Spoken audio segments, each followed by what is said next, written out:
Hi.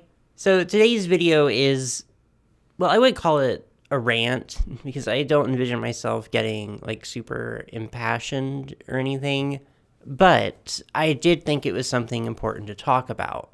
Because although recent events have sort of brought this discussion to the forefront, it's been more or less ongoing in the doll community for a few years now, and I wanted to put my own 2 cents in, being the highly opinionated Virgo that I am. So this is going to be one of those videos I do every now and then where it really is just a lot of talking.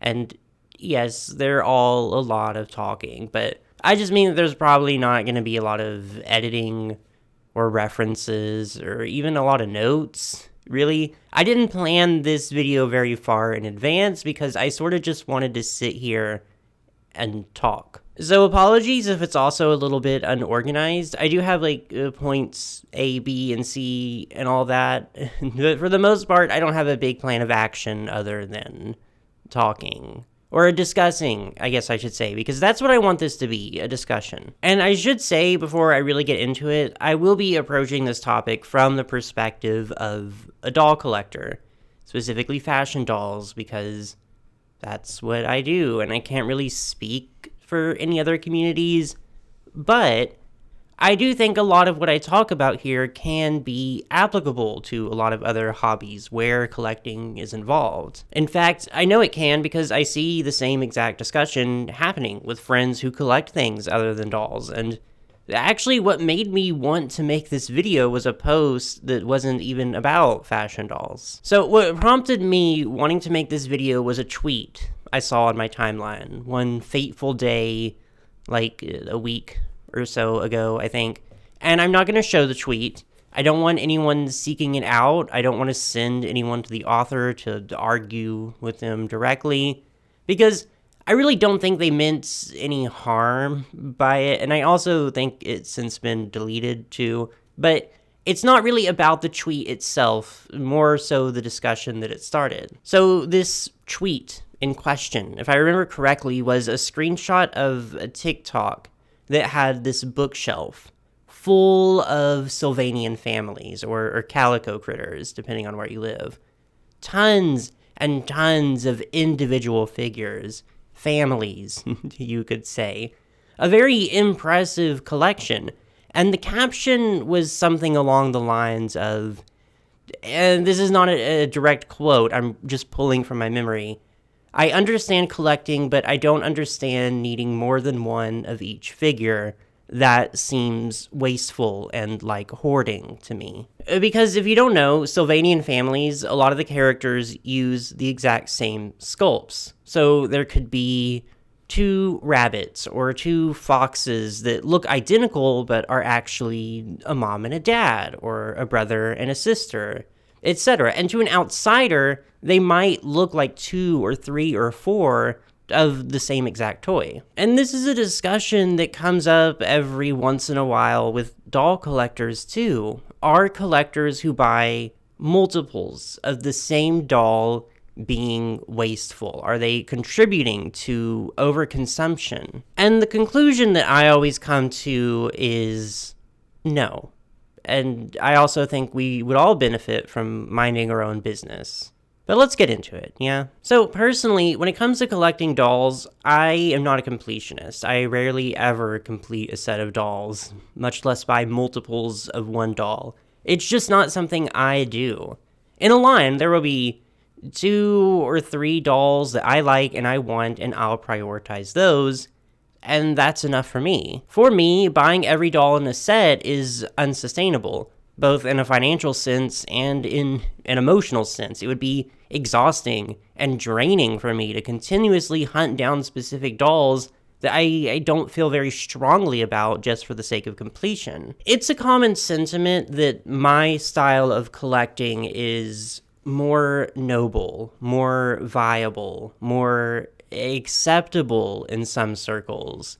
But notice how I keep saying, for me, personally, because that's actually not something I want to imply. If someone is a completionist and they find fulfillment in completing lines, and it's something that is financially and emotionally feasible for them, then one, that is simply none of my business. And two, I have no room to judge because at the end of the day, we're both going out of our way to buy these little plastic women. And who am I to say that there is a correct way to buy little plastic women? And I really could just end the video there.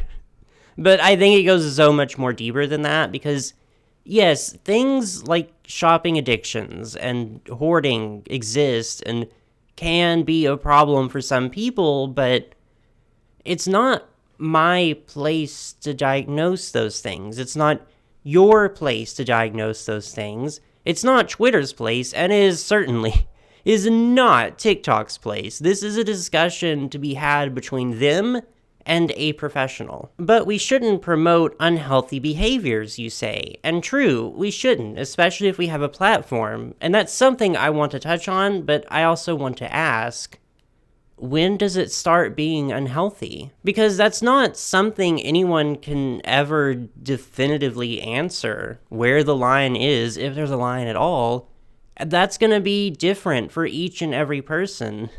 I think when it comes to collecting, there is a personal responsibility to try and promote healthy behaviors, especially when it comes to spending money. But that is not something anyone else can define for you, and not something you can define for anyone else. The act of collecting in of itself is an extremely self-indulgent behavior. We are buying things that we, by every definition, do not need.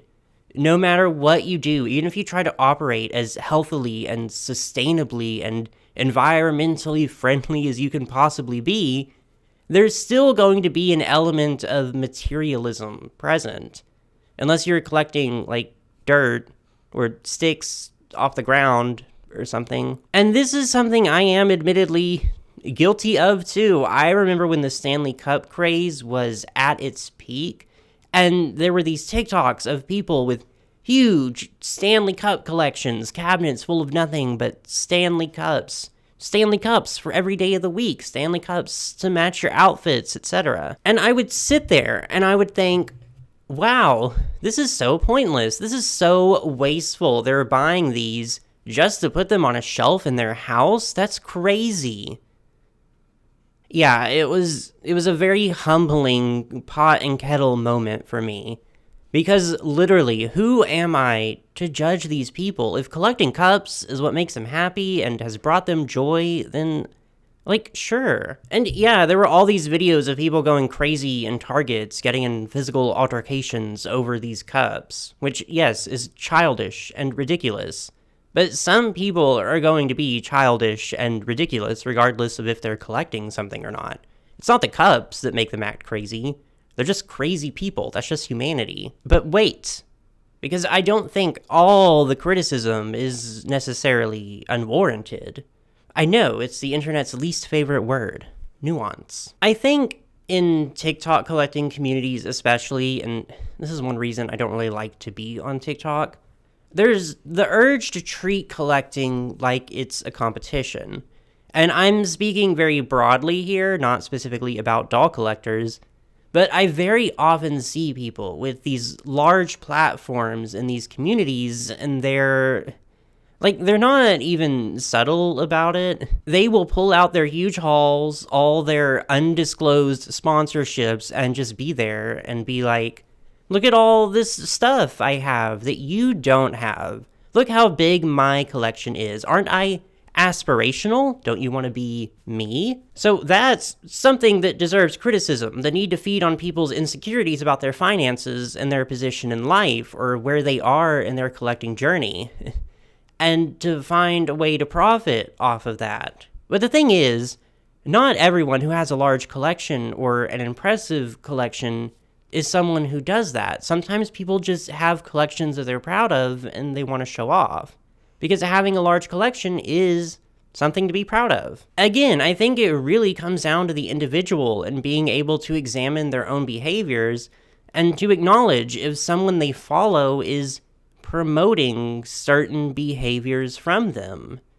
Does that make sense? A while back, I made a video about adult toy collectors, specifically why adults would be drawn to toy collecting in the first place. And my big thesis on that subject was because they want to, and no one really needs a reason more than that. Because it's also a common sentiment among collectors that we need to justify our collection somehow, that we need a reason. Especially for doll collecting, it's very common to say that we collect them because of childhood trauma. And yes, that may be true for some people, but that's not something anyone should assume ever about anyone. It really is just that it makes it easier for some people to accept. Oh, she collects Stanley cups. How wasteful, how unsustainable. What? You mean to tell me she wasn't allowed to use cups as a child? And she's now fulfilling her childhood wish of having a big cup to drink out of whenever she wants? Well, that's fine then. The fact is, I don't collect for the approval of other people. And neither should you, and neither should anyone. Collecting is a very personal thing, and that's okay. Something recent that's happened in the doll world. Barbie came out with a line called Barbie Deluxe Style, and one of the dolls in the line has a variant. Normally, she's a blonde standard Barbie with the Millie mold, but there is a rare chase version of her where she's a redhead with the Steffi mold, which is an obvious reference to the character Midge, so I will refer to her as Midge from now on. As of now, the retailers that are stocking the Barbie Deluxe Style line are only getting 2 of these Midge dolls. Just 2. So Midge has become a very hot commodity among both collectors and resellers who are buying Midge and reselling her at a very significant markup. So a few days ago, I saw this post on Reddit about the FOMO surrounding this Midge doll. And I feel comfortable sharing this post in its comments because it's not targeted at any single person. And I do think there is some good discussion happening there too. It's just interesting to me that so much of this ire is aimed not at resellers who are buying these dolls for the purpose of reselling them at a markup, not at Mattel for introducing such a ludicrous product system in the first place, but at other collectors for having the audacity, the gall, the nerve, the gumption, the arrogance, the greed, the unmitigated selfishness, and shamelessness to buy 2 midges instead of just 1. And this happens anytime there's any sort of limited release. Collectors get really mad if you happen to buy more than 1. Because in their eyes, you don't need that extra. It's unessential, and therefore greedy and wasteful to have it. But all collecting is unessential. You don't even need 1 of these things. It's an extremely arbitrary distinction. But there's also the sentiment that because the quantity is limited, if you obtain an extra, then you're depriving another collector of the chance of owning that doll. And maybe that is true to a certain extent, but like, can we really be sure? As long as they're adhering to the purchase limit, if there is one, then they're not doing anything wrong. They're well within their rights to buy multiples if they want them. I just don't see anything productive about treating a fellow collector like they're an enemy when what you're really angry about is pricing or accessibility or distribution issues, which are completely valid things to complain about. They're just also things that your fellow collectors have absolutely no control over. For me, like, as long as the doll goes into the hands of a collector that is happy to own her and won't resell her for an 800% increase in price, then I consider that a win. Or a child, too. I guess I was mainly talking about collector-oriented dolls, but even so. Does it suck to miss out on a limited release? Absolutely. I have been searching for Midge as much as I can because I really want her, but she's been sold out everywhere that I've checked. And it's disappointing, but no one came up to me and ripped her out of my hands. No one stole her from me. They just bought her before I did. I think as collectors, we should be courteous to our fellow collectors, yes, but we shouldn't have to collect for the sake of other people. We shouldn't make all of our purchasing decisions asking ourselves, how can I buy this in a way that makes other collectors happy? Because you can't make everyone happy. And I hope this doesn't sound entirely cynical, because that's not how I want it to come off. I want us to care about other people, to be nice, to be kind, to be unselfish. But I think that starts with not accusing other collectors of being hoarders, or being unhealthy, or being mentally ill, or being selfish because their collecting style is different from yours. Because, yes, there are people who perhaps collect for quote-unquote the wrong reasons, for social media clout, or because they feel pressured to.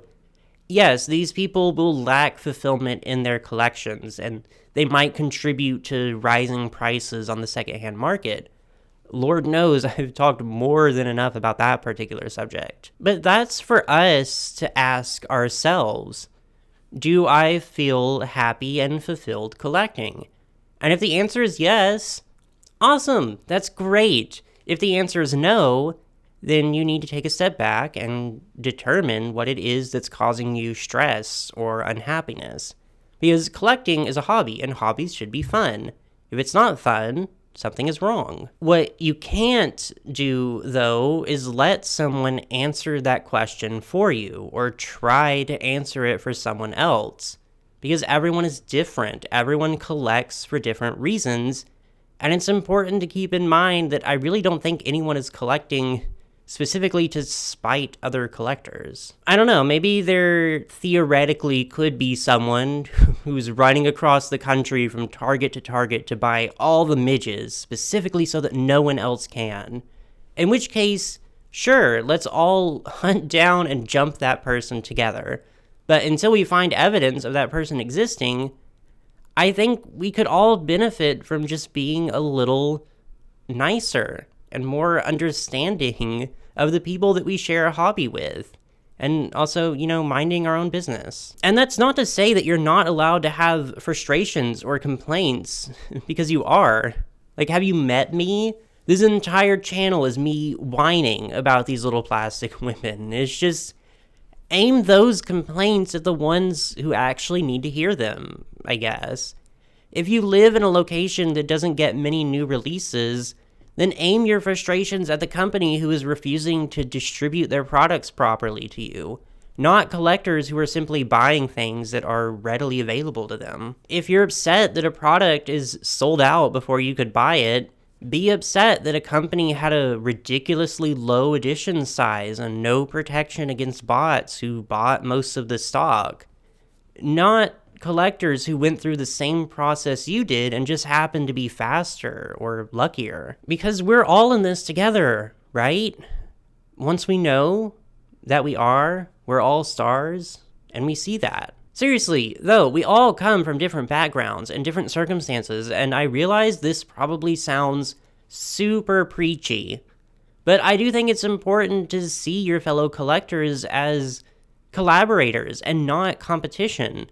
Because I think doing so redirects a lot of important issues with the industry and with collecting communities too. Because, there are issues. I just don't think this is a particularly pressing one, really. And also, it's a documented phenomenon that internet communities are becoming more hostile and more toxic over time. I see this happening in real time. And you may think you're doing a good thing, being a good person by singling someone out and calling out what you deem to be a bad behavior or a bad way of collecting, but all it really does is contribute to more division among collectors. The world is a scary place. We don't need to make it scarier, We already live in a time where we have so much of our behaviors and our interactions picked apart and scrutinized. We don't need to do the same with how we choose to buy and display our toys, I think if anything should be safe from that sort of thing, it should be this. And for us to collectively realize that we have no room to judge anyone for doing exactly what we do, but in a different way. If you have serious concerns about someone who is displaying unhealthy behaviors or purchasing habits, talk to them in private, and only, and I cannot stress this enough, only if you are a friend. Do not put them on blast for the entire internet. Seek out resources or professional guidance, but do not use them as a platform to grandstand your valid method of collecting. And I think that's all I really want to say on the subject. As I said, this is meant to be a discussion, so if you disagree with me, I'll just ban you and call the police, I guess. Now, if you disagree, it's not the end of the world. I don't make videos to tell you how to think or how to feel. So please, feel free to tell me all your thoughts down below, whatever they may be. If you just want to tell me how your day is going, I'm interested in hearing about it. Just remember, keep it cute.